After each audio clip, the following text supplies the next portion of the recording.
ఆనందో బ్రహ్మ అనేది మనకు తెలిసినటువంటి ఒక సూక్తి.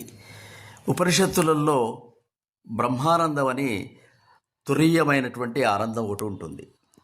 ఆ ఆనందానికి మించి ఇంకా ఏమీ ఉండదు అని తెలుపుతుంటారు. అందమే ఆనందం, ఆనందమే జీవిత మకరందం అనేటువంటిది కూడా తెలుపుతుంటారు.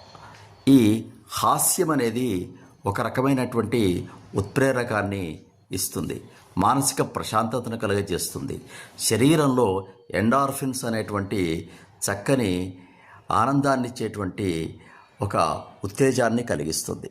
కాబట్టి చాలామంది పెద్ద పెద్ద రాజకీయ నాయకులు కూడా ఆనందం కోసం కామెడీ సినిమాలు చూస్తుంటారు. చాలామంది జోక్స్ చదువుతూ ఉంటారు. అలాంటిదే ఇదో భార్యాభర్తల జోక్. భార్య అంటుంది, మీరు ఎంత అమాయకులండి, ఎవరైనా సరే మిమ్మల్ని ఇట్టే మోసం చేయగలరు తెలుసా అని.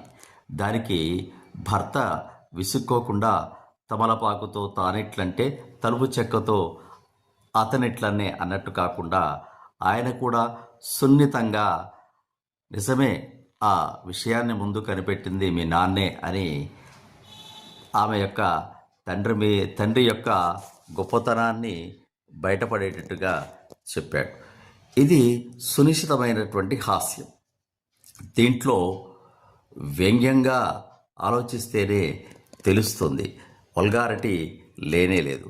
కాబట్టి మానసిక ప్రశాంతత కోసం, ఆనందంగా ఉండడం కోసం, ముఖంపై చిరునవ్వు వెల్లివిరియడం కోసం తప్పకుండా ఇలాంటి చక్కని హాస్య సంభాషణను వింటూ ఉండండి, చూస్తూ ఉండండి, అంటూ ఉండండి, చదువుతూ ఉండండి. వీలైతే మీరు కూడా హాస్య సంభాషణ చేయడాన్ని నేర్చుకోండి. నలుగురిలో ఉన్నప్పుడు 4 మంచి మాటలను చెబితే అందరూ కలిసి హాయిగా నవ్వుకోవచ్చు. నిత్య జీవితంలో కూడా, ఇంట్లో కూడా పిల్లలతో, ఇంట్లో వాళ్ళతో హాస్య సంభాషణ చేస్తుంటే ఆ ఇల్లు ఎప్పుడూ కూడా ఆనందమయంగా ఉంటుంది. సబ్స్క్రైబ్ ఆచార్య శ్రీ సూక్తి ఛానల్. శుభం భూయాత్. స్వస్తి.